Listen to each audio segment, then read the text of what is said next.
ഓം നമോ നാരായണായ.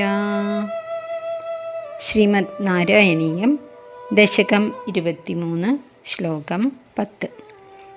നമ്മൾ കഴിഞ്ഞ ശ്ലോകത്തിൽ കണ്ടു, ആകാശത്തിൽ കൂടി വിമാനത്തിൽ സഞ്ചരിക്കുന്ന ചിത്രകേതു അല്ലെങ്കിൽ വിദ്യാധര ചക്രവർത്തി, കുറേയധികം വിദ്യാധര സ്ത്രീകളുമുണ്ട് കൂടെ.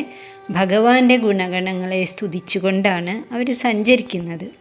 പക്ഷേ ഭഗവാൻ ആത്മതത്വം ഉപദേശിച്ച ഈ ചിത്രകേതുവിന് ലക്ഷക്കണക്കിന് വർഷങ്ങൾ ഈ സുന്ദരിമാരുടെ കൂടെ യാത്ര ചെയ്തുകൊണ്ടായിരിക്കാം അല്പം അജ്ഞാനം ബാക്കി നിന്നിട്ടുണ്ടായിരുന്നു. അങ്ങനെ പോകുമ്പോഴാണ് കൈലാസത്തിൽ ഭഗവാനെ ഒന്ന് ദർശിക്കാൻ തോന്നിയത്. അപ്പോൾ ഭഗവാൻ പാർവതീദേവിയെ മടിയിലിരുത്തി ചുറ്റുമുള്ള മഹർഷിമാരോട് ആത്മതത്വം ഉപദേശിക്കുകയായിരുന്നു. അപ്പോൾ അത് കണ്ട ചിത്രകേതു എന്തിനോ ഭഗവത് പ്രേരണ കൊണ്ട് ഭഗവാനെ ഒന്ന് കളിയാക്കി. ഭൗതികർ പോലും ചെയ്യാൻ മടിക്കുന്ന ഈ കാര്യം ഇങ്ങനെ ചെയ്യുന്നുണ്ടല്ലോ, അതും മുനിമാരുടെ മുന്നിൽ വെച്ച് രഹസ്യത്തിൽ അല്ലേ ഭാര്യയൊക്കെ മടിയിലിരുത്തുക, അങ്ങനെ ചെയ്യണത് ലജ്ജാകരം തന്നെ എന്ന് പറഞ്ഞു. ഭഗവാൻ അറിയാം എല്ലാത്തിൻ്റെയും കാര്യവും കാരണവും ഭാവി ഭൂതമൊക്കെ അറിയാം.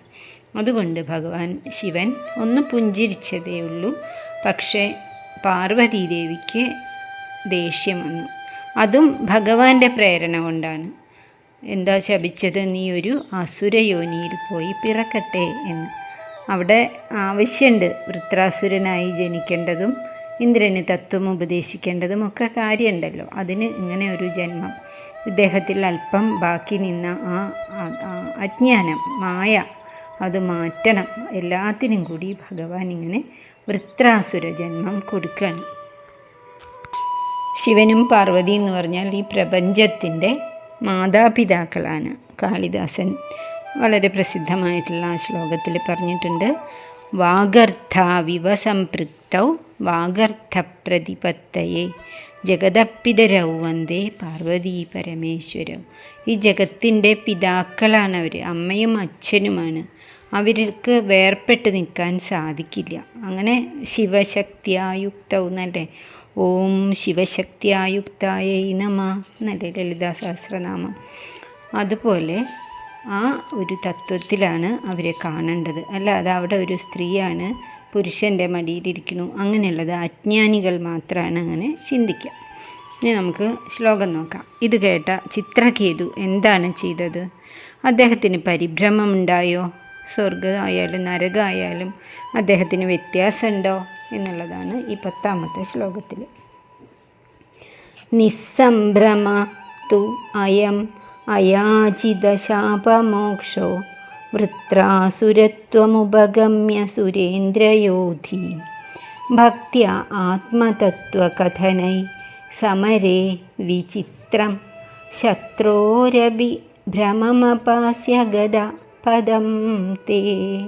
ഒടുവിൽ അങ്ങയിലേക്ക് ലയിപ്പിക്കാൻ വേണ്ടി, ആ അല്പം ബാക്കി നിൽക്കുന്ന അജ്ഞാനം കൂടി കളയാൻ വേണ്ടി ഭഗവാന്റെ പ്രേരണ കൊണ്ട് തന്നെയാണ് ഇങ്ങനെ ഒരു അവസരം, അല്ലെങ്കിൽ എല്ലാ അവസരവും അതുതന്നെയാണ്.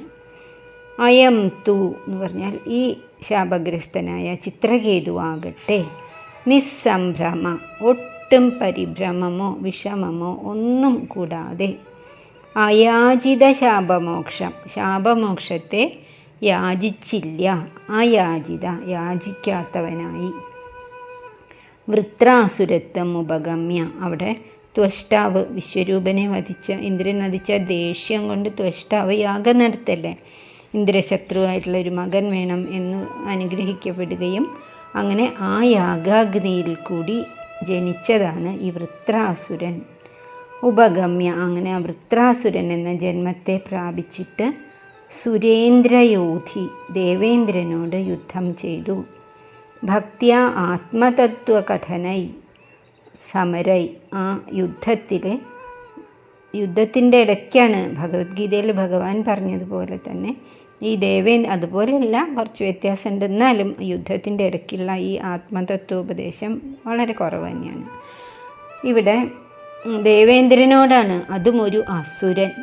ദേവേന്ദ്ര, നീ വിചാരിക്കുന്നുണ്ടാവും നിൻ്റെ ഈ ഇന്ദ്രത്വം ശാശ്വതമാണ് എന്ന്. അങ്ങനെയല്ല, അതും മാറി മാറി വരും. ഇന്ന് നീ ഇന്ദ്രൻ, നാളെ ആ സ്ഥാനം ഒഴിയും. അങ്ങനെയുള്ള വിശദം എന്തൊരു മനോഹരമായിട്ടുള്ള ഉപദേശമാണ് എന്നുള്ളത് ഭാഗവതത്തിലുണ്ട്.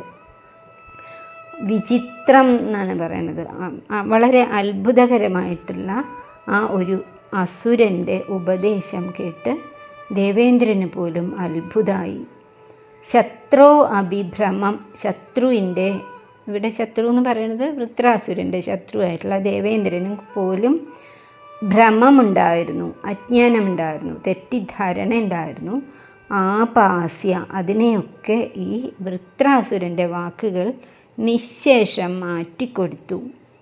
തേ പദം ഗത, അങ്ങയുടെ വൈകുണ്ഠം എന്ന ദിവ്യമായ ലോകത്തെ പ്രാപിക്കുകയും ചെയ്തു. വിചിത്രം, ഇതൊക്കെ എത്ര ആശ്ചര്യകരമാണ് ഭഗവാനെ എന്നാണ് ഈ മേൽപ്പത്തൂർ ഭട്ടതിരിപ്പാട് 7 ശ്ലോകങ്ങൾ കൊണ്ടാണ് ചിത്രകേതുവിൻ്റെ കഥ പറഞ്ഞിരിക്കുന്നത്. പലയിടത്തും വലിയ വലിയ കാര്യങ്ങൾ ചുരുക്കിയിട്ടാണ് പറയുന്നത്. ഭഗവത്ഗീതയൊക്കെ ഒരൊറ്റ ശ്ലോകത്തിലാണ് പറയുന്നത്. നമുക്കിനി പിന്നീട് കാണാം. പക്ഷേ ഭക്തിയുടെ മാഹാത്മ്യം പറയുന്ന സ്ഥലത്ത് ഒട്ടും ചുരുക്കില്ല. അതാണ് ഇവിടെ 7 ശ്ലോകങ്ങൾ ഈ ചിത്രകേതുവിൻ്റെ കഥയ്ക്ക് അദ്ദേഹം കൊടുത്തു.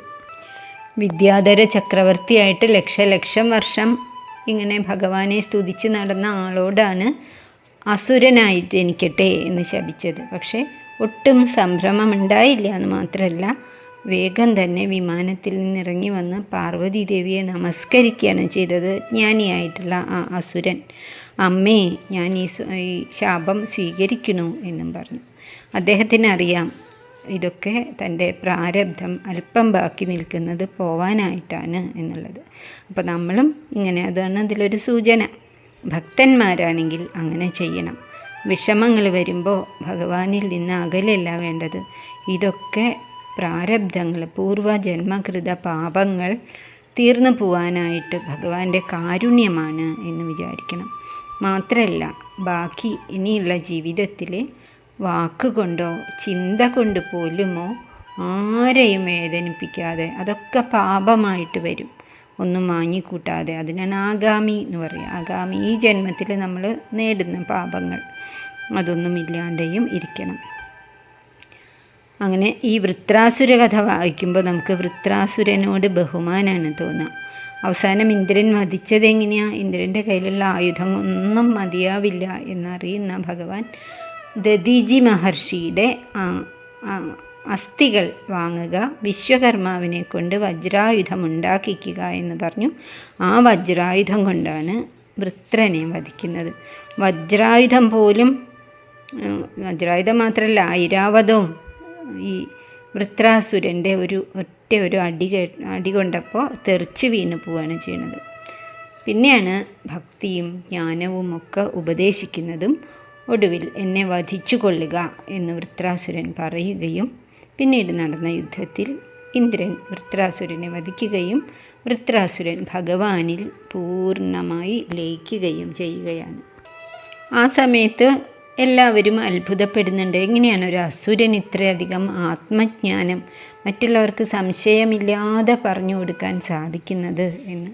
അത് ഭഗവാൻ ചിത്രകേതുവിന് ഉപദേശിച്ചിട്ടുള്ള ജ്ഞാനമാണ്. ചിത്രകേതു ആയിരിക്കുന്ന ആ ജന്മത്തിൽ ഉൾക്കൊണ്ടിട്ടുള്ള ഭക്തിയാവട്ടെ ജ്ഞാനമാവട്ടെ അത് നഷ്ടപ്പെടില്ല. ആ ജ്ഞാനമാണ് ഇന്ദ്രനെ വൃത്രാസുരനായിട്ട് ഉപദേശിക്കുകയും സംശയങ്ങളൊക്കെ മാറ്റിക്കൊടുക്കുകയും ചെയ്യുന്നത്. ആ ആത്മതത്വം ഉള്ളിൽ ഉറച്ചു കിടക്കുന്നത് കൊണ്ട് തന്നെയാണ് വൃത്രാസുരൻ ഇത്ര ഭയങ്കരമായ ഒരു അവസ്ഥ വന്നിട്ട്, വൃത്രാസുരനല്ല ചിത്രകേതു, ഇത്രയും വലിയ ഒരു ശാപം മഹാദേവിയിൽ നിന്ന് ലഭിച്ചിട്ടും ഒട്ടും പരിഭ്രമമില്ലാതെ, അതാണ് ആദ്യത്തെ വാക്ക് തന്നെ, നിസ്സംഭ്രമം എന്നാണ്. ശ്ലോകം ഒന്നുകൂടി നോക്കാം.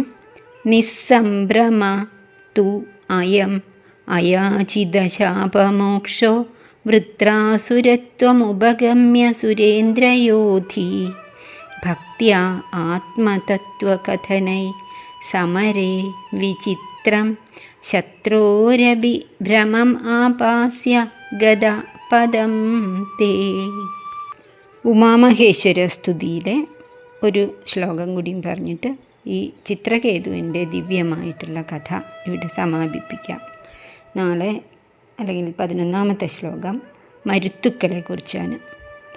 നമഃ ശിവാഭ്യാം നവയൗവനാഭ്യാം പരസ്പരാശ്ലിഷ്ട വപുർധരാഭ്യാം നഗേന്ദ്രകന്യാ വൃഷകേ